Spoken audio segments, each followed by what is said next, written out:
Day 121. 1 Kings 10-11. Now when the queen of Sheba heard about the fame of Solomon concerning the name of the Lord, she came to test him with difficult questions. She arrived in Jerusalem with a very large caravan, with camels bearing spices, gold in great abundance, and precious stones. So she came to Solomon and spoke to him all that was on her mind. And Solomon answered all her questions. Nothing was too difficult for the king to explain. When the queen of Sheba saw all the wisdom of Solomon, the palace he had built, the food at his table, the seating of his servants, the service and attire of his attendants and cupbearers, and the burnt offerings he presented at the house of the Lord, it took her breath away. She said to the king, "The report I heard in my own country about your words and wisdom is true. But I did not believe these things until I came and saw with my own eyes. Indeed, not even half was told to me. Your wisdom and prosperity have far exceeded the report I heard. How blessed are your men! How blessed are these servants of yours who stand continually before you and hear your wisdom. Blessed be the Lord your God, who has delighted in you to set you on the throne of Israel. Because of the Lord's eternal love for Israel, he has made you king to carry out justice and righteousness." Then she gave the king 120 talents of gold, a great quantity of spices, and precious stones. Never again was such an abundance of spices brought in as those the queen of Sheba gave to King Solomon. The fleet of Hiram that brought gold from Ophir also brought from Ophir a great cargo of almug and precious stones. The king made the almug into steps for the house of the Lord and for the king's palace, and into lyres and harps for the singers. Never before had such almug been brought in, nor has such been seen to this day. King Solomon gave the queen of Sheba all she desired, whatever she asked, besides what he had given her out of his royal bounty. Then she left and returned to her own country, along with her servants. The weight of gold that came to Solomon each year was 666 talents, not including the revenue from the merchants, traders, and all the Arabian kings and governors of the land. King Solomon made 200 large shields of hammered gold, 600 shekels of gold went into each shield. He also made 300 small shields of hammered gold, 3 minas of gold went into each shield. And the king put them in the house of the forest of Lebanon. Additionally, the king made a great throne of ivory and overlaid it with pure gold. The throne had 6 steps, and its back had a rounded top. There were armrests on both sides of the seat, with a lion standing beside each armrest. 12 lions stood on the 6 steps, one at either end of each step. Nothing like this had ever been made for any kingdom. All King Solomon's drinking cups were gold, and all the utensils of the house of the forest of Lebanon were pure gold. There was no silver, because it was accounted as nothing in the days of Solomon. For the king had the ships of Tarshish at sea with Hiram's fleet, and once every 3 years the ships of Tarshish would arrive bearing gold, silver, ivory, apes, and peacocks. So King Solomon surpassed all the kings of the earth in riches and wisdom. The whole world sought an audience with Solomon to hear the wisdom that God had put in his heart. Year after year, each visitor would bring his tribute, articles of silver and gold, clothing, weapons, spices, horses, and mules. Solomon accumulated 1,400 chariots and 12,000 horses, which he stationed in the chariot cities and also with him in Jerusalem. The king made silver as common in Jerusalem as stones, and cedar as abundant as sycamore in the foothills. Solomon's horses were imported from Egypt and Cu, the royal merchants purchased them from Cu. A chariot could be imported from Egypt for 600 shekels of silver, and a horse for 150. Likewise, they exported them to all the kings of the Hittites and to the kings of Aram. King Solomon, however, loved many foreign women along with the daughter of Pharaoh, women of Moab, Ammon, Edom, and Sidon, as well as Hittite women. These women were from the nations about which the Lord had told the Israelites, "You must not intermarry with them, for surely they will turn your hearts after their gods." Yet Solomon clung to these women in love. He had 700 wives of royal birth and 300 concubines, and his wives turned his heart away. For when Solomon grew old, his wives turned his heart after other gods, and he was not wholeheartedly devoted to the Lord his God, as his father David had been. Solomon followed Ashtoreth the goddess of the Sidonians and Milcom the abomination of the Ammonites. So Solomon did evil in the sight of the Lord. Unlike his father David, he did not follow the Lord completely. At that time on a hill east of Jerusalem, Solomon built a high place for Chemosh the abomination of Moab and for Molech the abomination of the Ammonites. He did the same for all his foreign wives, who burned incense and sacrificed to their gods. Now the Lord grew angry with Solomon, because his heart had turned away from the Lord, the God of Israel, who had appeared to him twice. Although he had warned Solomon explicitly not to follow other gods, Solomon did not keep the Lord's command. Then the Lord said to Solomon, "Because you have done this and have not kept my covenant and my statutes, which I have commanded you, I will tear the kingdom away from you and give it to your servant. Nevertheless, for the sake of your father David, I will not do it during your lifetime, I will tear it out of the hand of your son. Yet I will not tear the whole kingdom away from him. I will give one tribe to your son for the sake of my servant David and for the sake of Jerusalem, which I have chosen."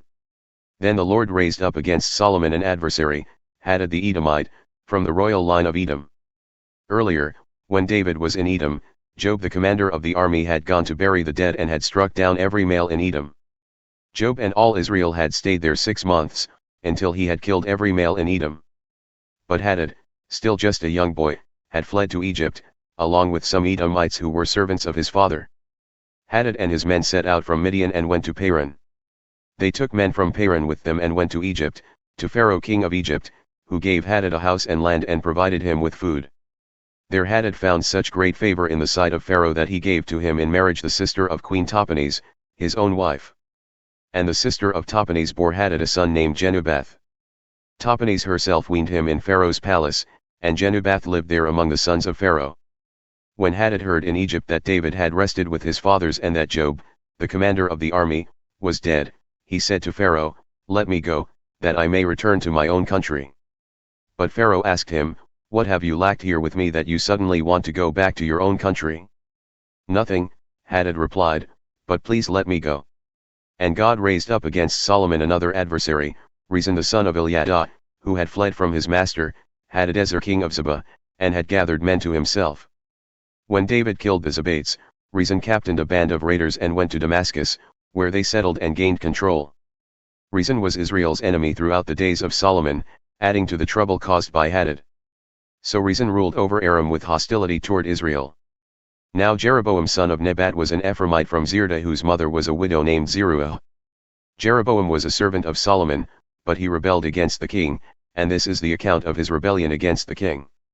Solomon had built the supporting terraces and repaired the gap in the wall of the city of his father David. Now Jeroboam was a mighty man of valor. So when Solomon noticed that the young man was industrious, he put him in charge of the whole labor force of the house of Joseph. During that time, the prophet Ahijah the Shilonite met Jeroboam on the road as he was going out of Jerusalem.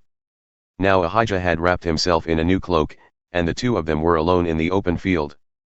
And Ahijah took hold of the new cloak he was wearing, tore it into 12 pieces, and said to Jeroboam, "Take 10 pieces for yourself, for this is what the Lord, the God of Israel, says, Behold, I will tear the kingdom out of the hand of Solomon, and I will give you 10 tribes. But one tribe will remain for the sake of my servant David and for the sake of Jerusalem, the city I have chosen out of all the tribes of Israel. For they have forsaken me to worship Ashtoreth the goddess of the Sidonians, Chemosh the god of the Moabites, and Milcom the god of the Ammonites. They have not walked in my ways, nor done what is right in my eyes, nor kept my statutes and judgments, as Solomon's father David did. Nevertheless, I will not take the whole kingdom out of Solomon's hand, because I have made him ruler all the days of his life for the sake of David my servant, whom I chose because he kept my commandments and statutes. But I will take 10 tribes of the kingdom from the hand of his son and give them to you. I will give one tribe to his son, so that my servant David will always have a lamp before me in Jerusalem, the city where I chose to put my name. But as for you, I will take you, and you shall reign over all that your heart desires, and you will be king over Israel. If you listen to all that I command you, walk in my ways, and do what is right in my sight in order to keep my statutes and commandments as my servant David did, then I will be with you. I will build you a lasting dynasty just as I built for David, and I will give Israel to you. Because of this, I will humble David's descendants, but not forever." Solomon therefore sought to kill Jeroboam. But Jeroboam arose and fled to Egypt, to Shishak king of Egypt, where he remained until the death of Solomon. As for the rest of the acts of Solomon, all that he did, as well as his wisdom, are they not written in the book of the Acts of Solomon? Thus the time that Solomon reigned in Jerusalem over all Israel was 40 years. And Solomon rested with his fathers and was buried in the city of his father David. And his son Rehoboam reigned in his place. Luke 21 verses 20 to 38. But when you see Jerusalem surrounded by armies, you will know that her desolation is near. Then let those who are in Judea flee to the mountains, let those in the city get out, and let those in the country stay out of the city. For these are the days of vengeance, to fulfill all that is written. How miserable those days will be for pregnant and nursing mothers! For there will be great distress upon the land and wrath against this people. They will fall by the edge of the sword and be led captive into all the nations. And Jerusalem will be trodden down by the Gentiles, until the times of the Gentiles are fulfilled. There will be signs in the sun and moon and stars, and on the earth dismay among the nations, bewildered by the roaring of the sea and the surging of the waves. Men will faint from fear and anxiety over what is coming upon the earth, for the powers of the heavens will be shaken. At that time they will see the Son of Man coming in a cloud with power and great glory. When these things begin to happen, stand up and lift up your heads, because your redemption is drawing near. Then Jesus told them a parable, look at the fig tree and all the trees. When they sprout leaves, you can see for yourselves and know that summer is near. So also, when you see these things happening, know that the kingdom of God is near. Truly I tell you, this generation will not pass away until all these things have happened. Heaven and earth will pass away, but my words will never pass away. But watch yourselves, or your hearts will be weighed down by dissipation, drunkenness, and the worries of life, and that day will spring upon you suddenly like a snare. For it will come upon all who dwell on the face of all the earth. So keep watch at all times, and pray that you may have the strength to escape all that is about to happen and to stand before the Son of Man.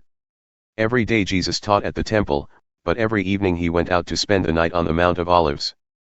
And early in the morning all the people would come to hear him at the temple.